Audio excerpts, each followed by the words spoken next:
So Dave says he appreciates the era of radical gay liberation activism. So that's the Stonewall riot gay folks. It's the Compton cafeteria riot gay folks here in San Francisco. It's Harvey Milk and the legacy of that era that was about gay resistance, recognizing that gay and trans and bi and lesbian people were part of a marginalized class of people that included others, and has concerns with the way that that community has been co-opted by a different style, mode of activism that not only, in Dave's view, puts itself before other marginalized communities, but in the context of my experience, has also been willing to punch down using even racist smear campaigns against other communities to promote not the LGBT community's interests, but the craven career interests of leaders within the LGBTQ community.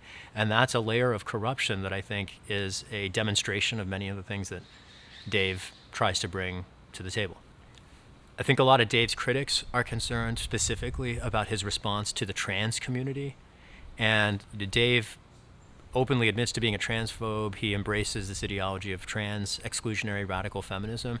And I am not there. I absolutely believe that people have the right to identify themselves, to self-expression, to establish whoever they want to be. And trans people have that right. Dave reduces gender to sex. When he says that everybody came from a woman, it's true, and that is a sexual difference. Gender is a social construct. It's the way that people choose to embody themselves, and whatever we choose, however we choose to embody our styles of dress, our vocal intonations, our communities, what kind of music we listen to, people ascribe to them various identities, various markers, and that collectively comes to constitute gender.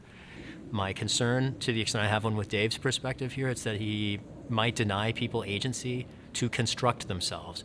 And my concern as it relates to San Francisco's gay community is it embodies exactly that same problem. They also deny people not only the right to construct themselves, but then, frankly, are willing to wade into the muck and use tools straight out of the Jim Crow South to advance their political perspectives and objectives. And that demonstrates the point that Dave was trying to make, that when gay communities punch down at other communities, elbow their way not only to the front of the line, but then inhabit and embody white supremacy, it's not just we immigrants that are targeted by those communities that have a problem. That's a problem for LGBTQ communities. So 17 years ago, I became one of our country's first legal advocates for the right of anyone to marry a partner of their choice, for consenting adults to have the freedom to marry whatever their orientation, however their gender was expressed. Jason West is a 26-year-old grad student mayor of New Paltz, New York. He and his idealistic comrades decided to bring a test case challenging the rights to gay marriage under the New York state laws. I'm a junior attorney on the team representing him. He was the second mayor in the United States to stand with gay communities. He is the only official in the country who was ever subjected to criminal prosecution for it. And I organized his legal team, and I'm proud to have defended him from the criminal prosecution and to have also advocated for the right to marry in the civil case. And it does pain me, frankly, to find myself 20 years later confronting racist smears by usurpers within that community that are promoting their own craven political interests and their political patrons at the cost of their own communities by attacking an advocate for their communities, particularly using racist smears.